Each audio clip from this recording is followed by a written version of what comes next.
corsi e ricorsi storici. Li teorizzò Vico e Polibio ben prima di lui, e così va in scena una sfida che sarebbe potuto essere uno spareggio play-out, ma che fu sicuramente match fondamentale per la salvezza. Passano gli anni, muta la classifica, ma non il valore intrinseco della posta in gioco. Serie D Girone E, Ligorna Fezzanese, benvenuti.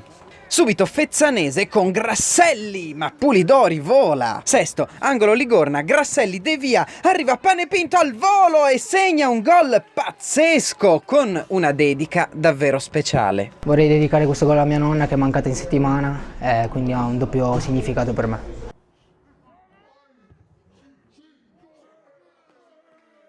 Quindicesimo, ancora Ligorna, cross per Valenti che davvero rapinatore d'area non sbaglia e porta i suoi sul 2-0. Ora per la Fezzanese le cose si fanno veramente dure. 25esimo, Padroni in avanti, cross per Chiarabini, rimpallo e ancora Valenti porta i suoi sul 3-0. Il classe 96 trova il suo quarto gol stagionale e la prima doppietta. Riusciranno i biancoverdi a reagire? 32esimo, Ramella intercetta e rinvia, la palla arriva a Simeoni che sigla il gol della domenica. Incredibile rete di Simeoni che riapre il match, ma rivediamo ancora la prodezza prima di passare ad un secondo tempo di fuoco. 52esimo, break di Panepinto, si incunea e scarica per Vassallo, ma De Filippi salva sulla linea. 56esimo, la svolta, lancio per Cragno che si invola ma viene steso da Zunino. Risultato, calcio di rigore e cartellino rosso.